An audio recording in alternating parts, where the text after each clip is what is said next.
For a video companion to this podcast, as well as information regarding materials and equipment, log on to our YouTube. Welcome everybody to episode 4 of Making Muppetland. This episode is dedicated exclusively to designing and making the puppets and animatronics, and we'll probably touch on a little programming as well. I'm here with my good friends Nick and Brent. How are you guys? Hey. Hey, Royce. You know, Brent, we were in the shop the other day, Right. and it was kind of funny because there was this moment where we were assembling one of the animatronics that we hadn't looked at in a while, something that we've essentially designed together. Yeah. And we both had to re-educate ourselves. Yeah. I mean, it's interesting. You know, I thought back. In fact, it was only just recently. I was digging through some old photos, and I found some from camp, and it showed us some of the stuff that we did at camp, puppet wise, and there are things you do, and then you walk away from from making puppets, that sort of stuff for a while. Then you come back to it, and you almost have to re-educate yourself. I mean, products change, materials change. Your thought process on designing how to make something and build something can also change as well, and that's only just a matter of growth within yourself of what we've done, more or less self-learning, or looking at books or looking on the internet and seeing what other people have done and taking that into the fold as well. Well, yeah, I mean, and I guess we film a lot, so I was filming Brent assembling the animatronic because we just film everything, and like, oh, maybe we'll use that for a video here, there, later. Right. And then I jokingly was starting to narrate it like it was like, I was like, watch closely as Brent relearns like the very thing he designed, because we've learned so much in such a short amount of time. And you talk about camp, Brent. I was thinking about this before I sat down. Right. I remember the first computer you ever got. Like, I was a computer kid. I was a little bit younger, but you were never like a computer technological guy. So to see you go to somebody that's like, let me see the iPad, and you pull out the Apple Pencil. Right. And you start sketching. Yeah. Like, just to see you having evolved into that process. I mean, I got to imagine for you, it's unlocked a lot of doors. Yeah, I mean, it has. It's trying to understand and learning a new technique. But if you've got your base skills there, it's just a matter of understanding and learning the technology, and then driving yourself to learning what the base, taking your base skills and learning how to implement them into the new technology to actually create something from that. So whether you're sketching something or whether you're trying to create something in a third dimension like an animatronic or design like that. Yeah. So in the case of what we were doing with Muppetland, we were playing with a lot of new tools, a lot of new toys. Right. And at the same time, you're trying to like recreate a Muppet. So take me through however you want to do this, but there's two things that come to mind. So I'll set this up and I'll let you run with it for a second. Right. Animal. You didn't know how you were going to do animal. You knew it was probably going to be like a foam structure. Yeah. But that first animal took some real time. That second animal, I think I walked away and came back in a matter of 5 minutes and the thing was done. And I know I'm exaggerating, but maybe it was 10. It was a couple of hours. But it was like but it was a stark difference. Yeah. And then the Jack Skellington, you say to me, and this is Nick, this is something Brent does, which I love. Listen, this is going to take some time. I don't really know if this is going to work, right? And then within a matter of hours, not only does it work, it didn't take nearly as much time as he anticipated. And then, of course, it looks fantastic. So in the case of Jack Skellington, same exact thing. And you were doing a whole thing you had never done before there. So talk to me about both of those processes and how you even start. Because I just go to Brent, and then at that point, I just, they appear. The one thing, I mean, there's two things you can create. You can create something of your own, which means you've got a full freedom of what it looks like, how it's shaped, on the outside, and then at that point you have to try to figure out how to make your mechanics work. But if you've got something that already exists, like an animal or a Jack Skellington, it has a specific shape, it has a specific look to it. And the trick there, which I find more difficult to copy somebody else's work as a reproduction, is to how do you make it as close as you can to the original and function to what we need it to do on the inside with the animatronic stuff. And that is a tad more difficult. So I do look still at the shape first, the outer shape. It has to be proportioned to the outer shape, but I also have to kind of make sure that all of the mechanical elements to it, the animatronic side of that, can fit inside of it, and that we can also access it. You don't want to bury something deep inside of an animatronic and never be able to get to it if something breaks or something needs to be replaced or fixed or changed on the interior. So when it comes down to it, I usually will start around the mouth area first, because one is showing the size of what your overall shape's going to be, knowing that the mouth can fit inside the animatronic, as well as it's staying proportioned and true to the look of the character that you're reproducing at that point.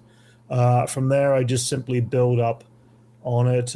In this case, I built a styrofoam interior since we needed a certain amount of rigidity about it. The difference between a hand puppet and a character sitting inside of animatronic is we want to make it a bit more supportive and self-supporting. When you've got a hand puppet like this, there's a lot more maneuverability and a lot more flex that you're going to be able to get from it. Whereas an animatronic, it's going to be a little bit more rigid, but it needs to have some help supporting itself, I guess. I start to form the outer shape, getting the proportions right, and then it's a matter of putting over any felt or materials that go on top, and then shaping the eyes, deciding what we're going to make things out of. In the case of the animal character, we were trying to find a shape of the eye that was the right size of something like a table tennis ball was way too small, and a tennis ball was too big. And so we sat there and we said, okay, we're going to have to 3D print this. So then you look at the other challenges going, well, is the 3D printed object going to be a little too heavy? Is it going to weigh down anything? And you experiment with that sort of stuff. So it is a lot of choosing and testing. You have to be able to be willing to test and choose different products, because you don't know that the weight of something may throw off the structure and the weight of your mechanical animatronic frame underneath. And if that happens, then you've got a problem. Again, it's problem solving on the spot, I guess is the best way to put it. Extra layer with the way we were doing things, because we didn't have a budget, not because we had a limitless budget. We didn't have a budget because we were working with whatever was lying around. So that animal nose is the first animal nose, because it has to be the right size at the same time. Right. It's like, what do we have? You dug through a box and it's a cat toy. It still has the little bell in it. Yeah. I forgot to remember that. Oops. So every time animal moves, it has this bell. You didn't forget. It didn't warrant it. But yeah, I mean that was just a basic shape. I did try carving something out of styrofoam. By the time I wrapped fabric over the top, it was lumpy and bumpy and just didn't have the shape. And yeah, at the end of the day, this particular ball had enough flex to it that it worked great, and was the exact size it needed to be. And the weight of a 3D printed nose that size would have been incredibly awkward on the animatronic frame underneath. So that's the production mentality kicking in, because if you were on set at a certain point, you've only got what you've got. So there is sort of that other side to it. It's one thing to actually have a budget and have the resources. It's another thing to be able to think on your feet. So going back to those days of French Woods and the theater camp, when you were, and again, these weren't high school productions. These were like, I will dare to call them, some of that stuff rivals off Broadway in the scope and scale. So you were doing some sets that were multi-level. I mean, many sets, and then of course striking them and putting up on next. So you were always moving fast and anticipating and solving a problem on the fly, and not having endless resources, and especially being where we're located in the Catskills, Yeah, you yeah. couldn't go run out to the hardware store necessarily. There wasn't like a Home Depot, Right, right. No, you not know. quite So classes, yeah. yeah, so again, those things kick in. So the cat bell thing is kind of humorous to me, but in the production world, that mentality is an asset, Right. Yeah. you know, and that's something you've relied on your whole career. Yeah. Yeah. Yeah. Pretty much. I meant, yeah, whether it's designing or building something, whether it's working on a miniature model. I love building miniature models, for example, totally off subject, but I will look for what's out there. You know, you look for 99-cent stores are a great place to find some of this stuff. You look around for, you don't need to spend massive amount of money on something unless you have the money there and you want to expel, you know, on that kind of expenditures. It's more fun to see what the challenge is to make something with near nothing, and what you can creatively pull to the table from that, I guess. Do you find that those techniques like generally come through best under pressure and under lack of Oh yeah, resources? absolutely, yeah. That's when, at least when my thinking turns out, I find for the better. I think I've done some of the best stuff I've ever done when I'm under the gun, don't have what I need in front of me, and have to work on the fly in such a short time. I mean, I remember one time, this goes back to camp again. We were painting a set for Act Two in the middle of Act One. I was backstage painting that stuff, making it happen, and trying to get it dry in time and stuff like that, just because we had limited time in that case. In our particular situation in the shop, we have what we've got lying around. We've collected random bits of junk here and there over the years that are just sitting there. We have scrap bits of wood. You can't throw anything away Yeah, in front of Brent. yeah, well, with the exception of purchasing a little bit of colored felt and a bit of hair, say for the animal character, or a specific thickness of sponge foam. In the case of Jack, we did have to get a certain thickness of sponge foam of being half-inch thick to work with. Yeah. We really didn't spend a lot of money on these products. I mean, everything that's in there, whether it's the flats on the walls of the train section when you're going through, any of that external material stuff that we built and put together, we didn't buy a single piece of lumber for any of that. It really was just grabbed from what we had lying around in stock, or what we found, you know, out in the dumpster, or from somebody next door, or whatever it may be. We found a lot of that stuff, made it work, painted it up, redressed it, and gave it a new shape.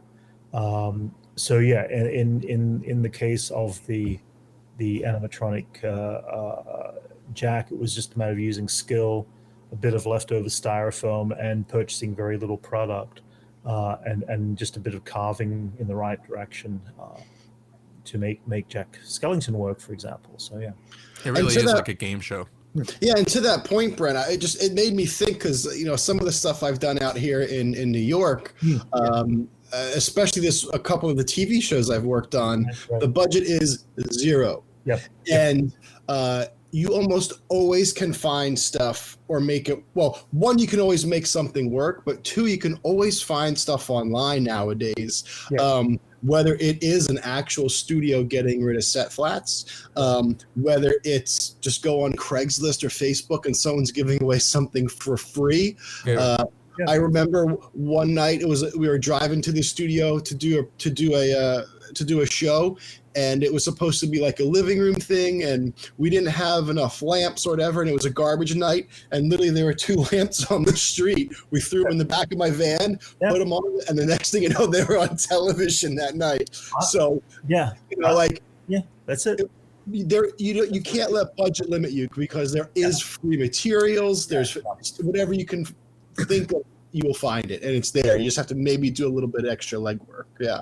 Yeah, I mean, I think in an artistic point of view, you know, and I say that in the sense of, you know, whether it's electrical stuff that you would put together, or any painting or building that I would ever do, I'm always looking at things. I'm always, you know, taking a wander through a Home Depot or a Lowe's or a 99-cent store.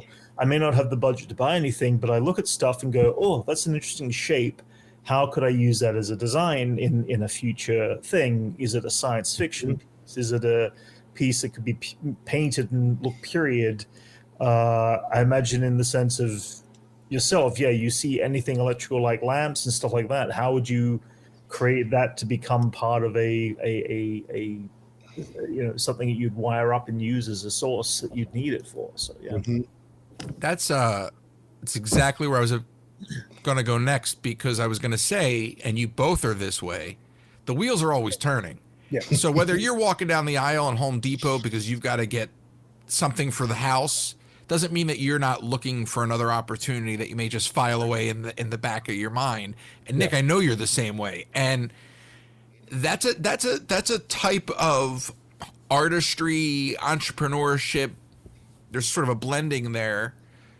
But Brent, we'll work all day and you'll go home and like, it's like, and I'm the same way, but you'll compartmentalize. So you're always working, you're always open to new ideas, searching for things. So, and I'll ask you both this.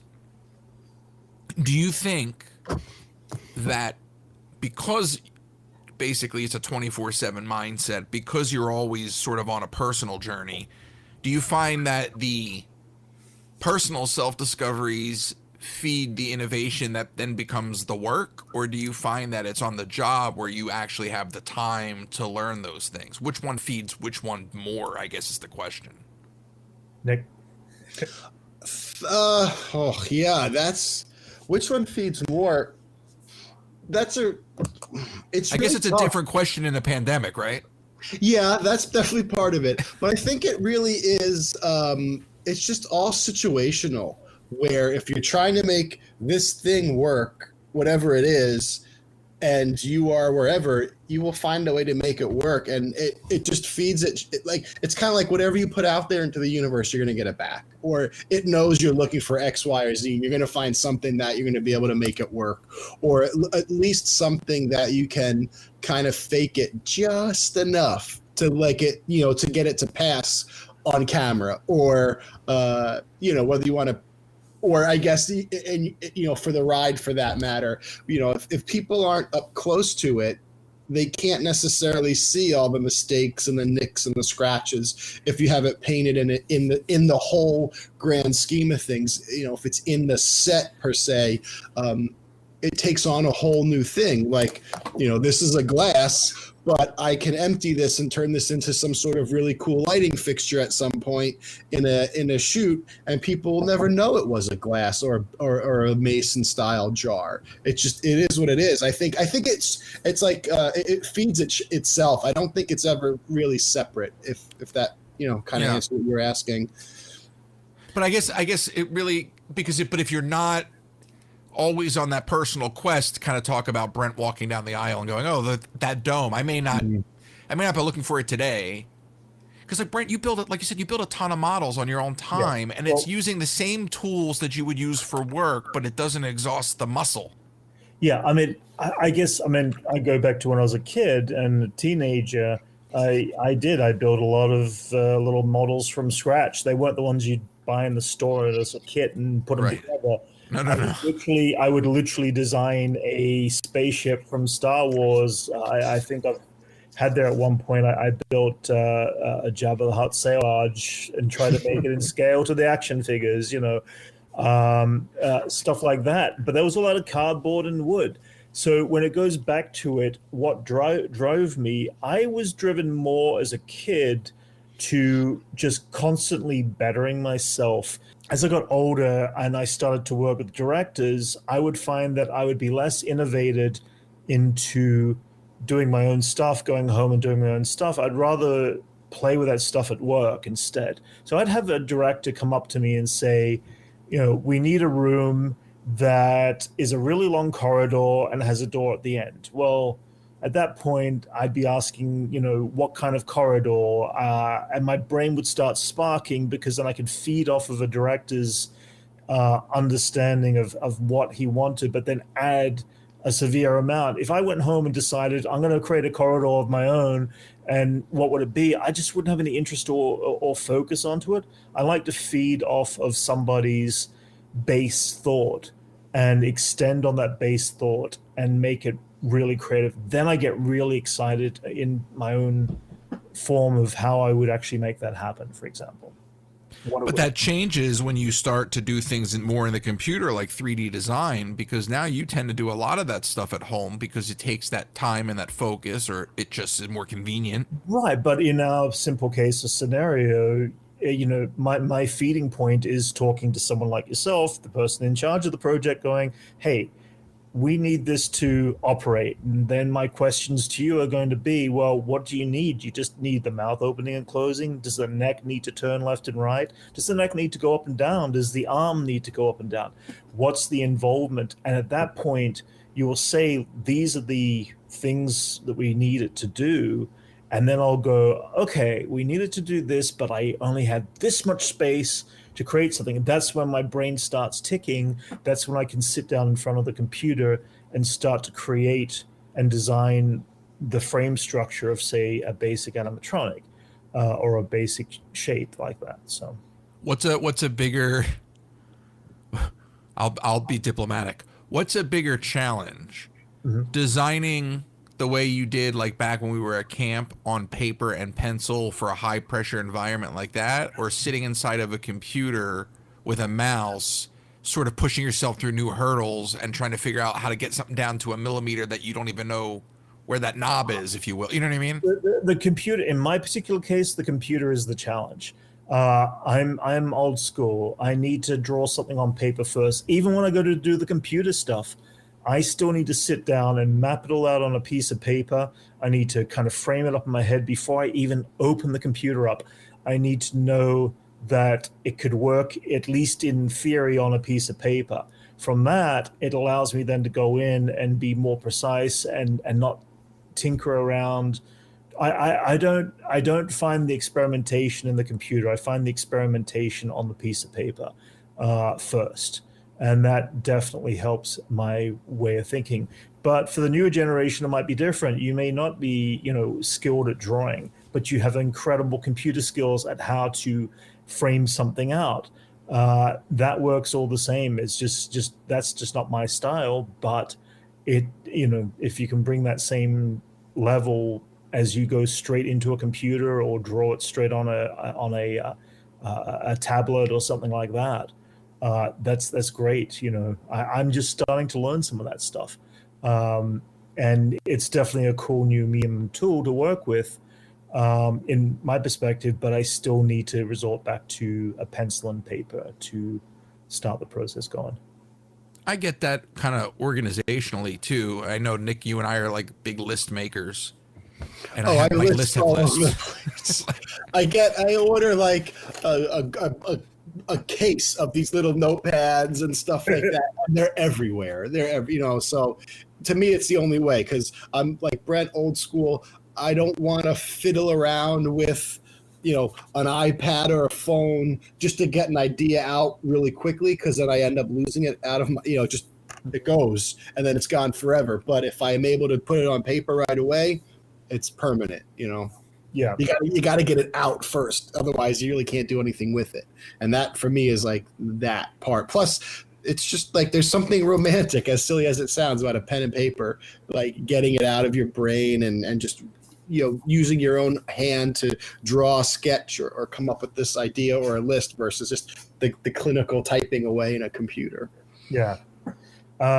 Same way. It's like lists are definitely the most important thing for me. But noting them down is more real for me. I mean, I've got mountains of sketchbooks, so many that I think Da Vinci would be proud. But all of my work over the years is in each of these books, and there are countless times where I've done something 15 years ago, and then I suddenly get caught with the same trap, the same environment of like, wait a minute, I need to do that same sort of thing. Now, if I was to dig around my computer, I can't tell you which computer, which file. I could be lost for a month trying to find something on the computer. Even if it's labeled, it's still going to be lost.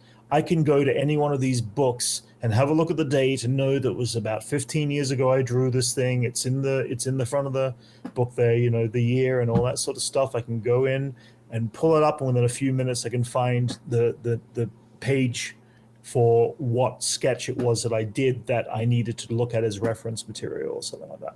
There's a tangible quality. I think even if I'm just jotting down thoughts, like Nick said, there's a romanticism to the pad and the pen.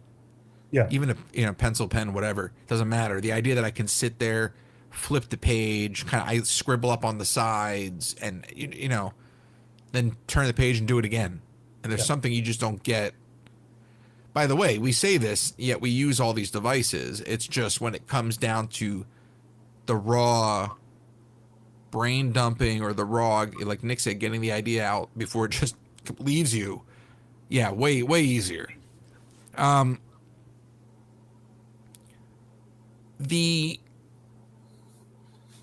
The blending of the two, of the puppets and the animatronics, and I would have never even thought what we're doing qualified as animatronics. It's funny how that term seems to become more and more prevalent in our culture.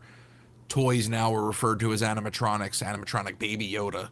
Like we had Furbies growing up, but they didn't market them as animatronics. Right. And I wonder if that's just a matter of the shift in the culture, the technological advancements that have been made, and how ubiquitous some of this stuff is now. But looking at some of the stuff you've done in the past, Brent, and then looking at the stuff that we've done now, I got to imagine you made the comment about looking through some of those photos. Now you could see where immediately, even stuff that we were designing a year ago, how you could just reconceive and reconceptualize. If you were going to we have robots that for the old arcade that you had designed that never had moving parts. Yep. You would just throw those out and start from zero, right? You wouldn't try to retrofit. Well, at the time that we designed our little robot characters, which we both approved, we liked the outer look and the outer shape of pretty much all of our characters. At the time when we designed them, we were going to try to create basic movement and basic form on those characters. Actually, originally they were going to be just toys, and then we posability. And posability. But then as we went along, it said, we are close in the sense of its shape and style that we should be able to put a little motor servo in here or something in there and make an arm move or a neck move. And I look back at what I originally designed. It's like everything I did from learning, self-teaching myself on SketchUp of how to do these characters wouldn't work. I couldn't just copy and paste them over and add a motor in. In fact, it's going to be quicker for me to redesign our outer structure and outer shape and redesign it with the proper fittings to make a motor fit inside these robots now. And that's what the next phase is going to be, is redesigning some of our lead characters of these robots and giving them physical movement and physical form as part of an animatronic that we're going to want to have them moving around and shape to on in our area. And I'm sure a lot of people are chuckling at the idea that you're doing this stuff in SketchUp because it's such a base program. But like Nick said on the last episode, if it works, it works. So that's what you're working with. That's the toolkit that you've got, and you might advance to the next program at some point. But you've only been doing this for a year. I mean, the idea is work with what you feel comfortable working with. If someone eventually shows you a newer, better program to work with, and you can snap into it easily, that's great. If you still have trouble with a new program, take a step back and go, I'm doing the exact same thing in this older program that works for me. So stick with it until you're ready to move forward with a different program, I think, is my thought process on it if you're a upcoming designer. And in the case of Muppetland, when we committed to making the characters that we committed to making, it really did come down to, okay, this is an open learning experience because we're not even going to be able to put these things out into the public anyway. So we know that no matter what we're doing here, it's more or less a temporary deal. Yeah. So let's see what they can do and what they can't do, more importantly. Yeah. So the next time around we can reconceptualize and we can improve upon these things. Yeah. So I gotta go ahead. No, I was going to say, that's where it goes back for me. I find it harder to reproduce an existing character. We spend time creating our own characters that I think are going to work incredibly well for what we are going to be producing.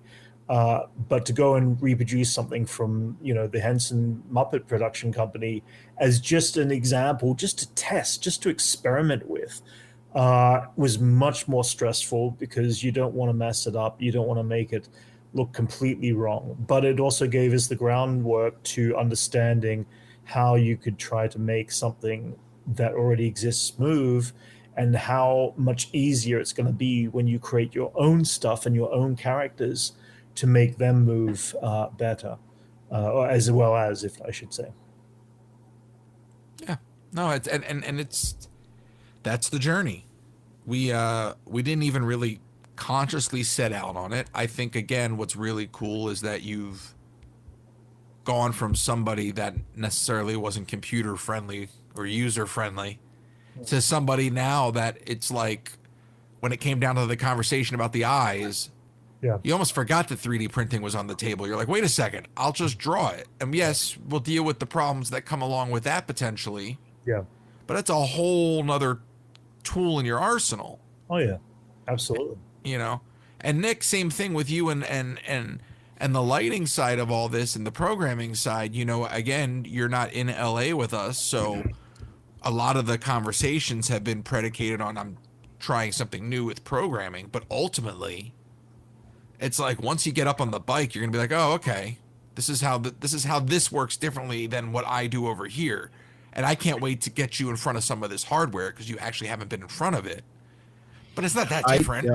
No, I mean, like, exactly. Once it's kind of like, yeah, if you can ride a bike, then you can ride. I don't know what else. What other? Well, yeah, it's like, what other things do you sit and balance on? A bike, you can ride a scooter, you can ride a jet ski. Like, it's all kind of similar. And then these things all have, I guess I'm trying to say, like, have similarities, but different nuances. But once you figure out like the general gist of it, making that transition is that much easier. It's like, just having a foundation. That's, I'm looking forward to putting the foundation that I have to use and seeing all these other things because, you always love, I love getting the little videos and texts you send me of like a thing working. And I'm like, holy cow, they did it. Like, it's alive, like that crazy Frankenstein, Dr. Frankenstein, and it is, it's crazy. And I wish I'm there to help make it work, but it's really happening. But even last week, you did the whole thing where it was like, well, why don't you just do it this way? And it's like, see, if you were in the room, yeah, the thing that we're doing this way would now be done that way. Well, we got to do what we can, unfortunately, at this point in time, because we're in an interesting time. But yeah, we're working on it. But Nick, you think about it. I mean, for years now, say the film industry, they've been remote connecting on how they have to put something together. You've got a director in Los Angeles who might be talking to the production crew in England who have to modify it. You've got NASA down on Earth who are trying to talk to, up to spacecrafts, having to put something together. So now this particular, current situation, you've got kids who are not in school who are learning in remote situations. So you've got this whole remote thing that's really coming into the process of everything. Yeah. That's coming through. Yeah, and I think remote learning. Yeah. Yeah, but we're able to do this all remotely. So yeah, we are implementing those things. Yeah. But even before, like, obviously when I used to come out to LA, it wasn't something I could just get in my car and drive an hour and I'm there because we're trying to, so we've been doing the remote thing, I think, which is kind of cool for a while now as well. And it has been sketches on the pieces of paper, or, just I would send Royce a new lighting file. Hey, try this. And then, yep, it worked. Great. So we're making it work with what we have, or how we're making it work also with how we have to make it work. And it's happening. Exactly. Yeah. Yeah. Yeah. And there's so much, again, once you put us in an environment together where we're able to literally in person introduce each other to these techniques that we independently, have, and particularly in the sense that you're over there with the lighting, because that's the thing. There's there's only so much I can do when it comes to the lighting on it. So, like, admittedly, with Muppetland, I was like, cool, little splash of red. Also, we only had like 12 lights, so that's nothing when you have rooms and multiple characters. I mean, Brent's built this really fantastic animatronic, and then I've got one light to hit it with, which really isn't the right light in terms of type of light, So, and but we also know when we went into this, we said we don't have that kind of money right now. We're learning that process. We're waiting for everything to get better with COVID, so we can get more investment, that sort of stuff. And you're going through and you're suddenly going, well, what can we do with what we've got?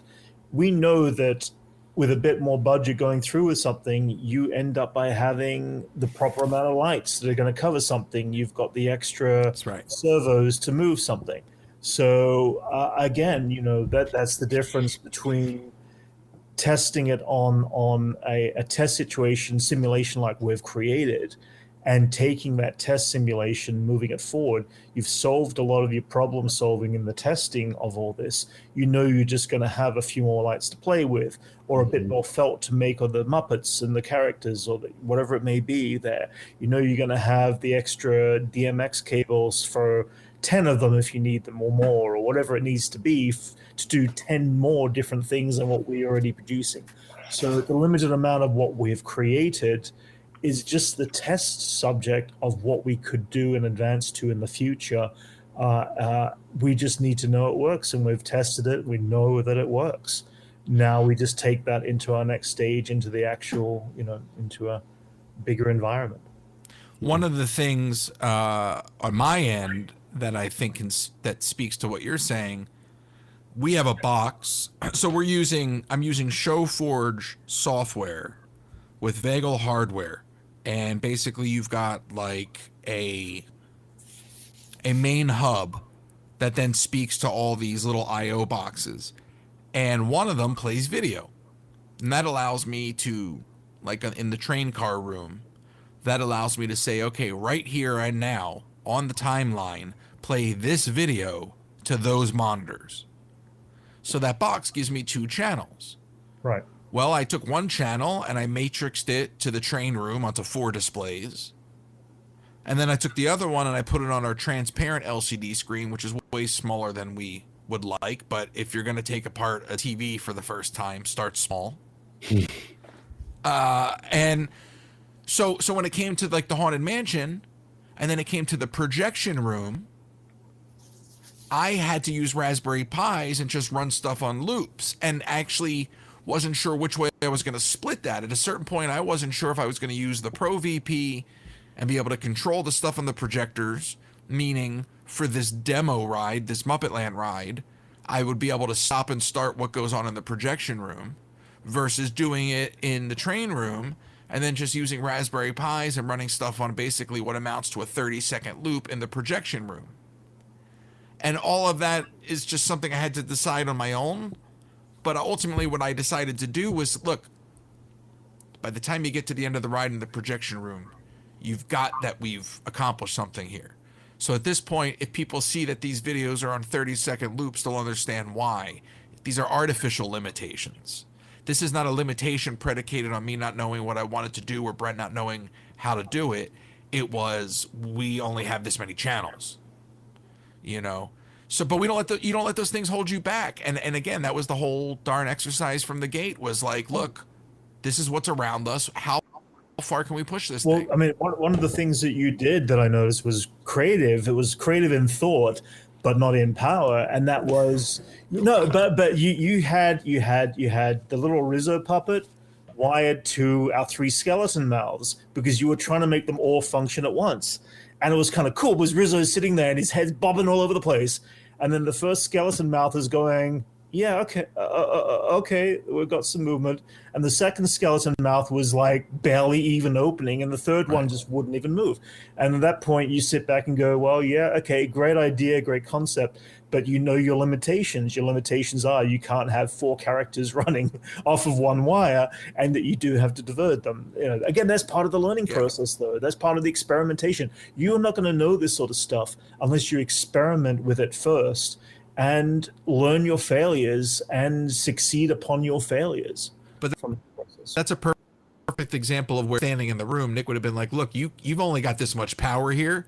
Me, exactly. I'm running around with you trying to do 6 different things at once. So I'm like, well, yeah, it's great. If I can make the mouths and the skulls move and Rizzo's head bop, not only am I going to save a channel, I don't have to run like, I don't know how many extra lengths of wire at 25 plus feet, then crimp the ends, which I'm like, crimping those little servo pins, I'm terrible at. Okay, I can crimp like arcade pins all day long, but crimping the little tiny ones that you can barely see, it's not easy. So it's like, oh, I can do this here, but then it ultimately didn't work. So then we decided, you know what, we'll just cut 2 of the skulls, because it's not like it's something that's stopping us because we don't know how. Yeah, you would just simply know that in the future that would have to be powered separately, and you I would just run 2 more wires. Exactly, 2 more wires. Exactly, yeah.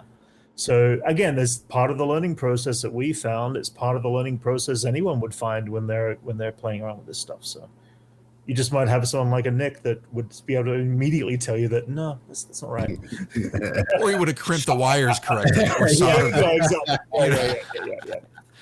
I mean, let's be honest. I mean, it's not like the wire management was time consuming. No. It was that the amount of time it was taking off of my plate was then affecting something else, whether it was the projection or whatever else it is. So look, we're 3 guys, 2 guys on one coast, 1 on the other, that are trying to push the bounds of science and technology as it pertains to the art of it all.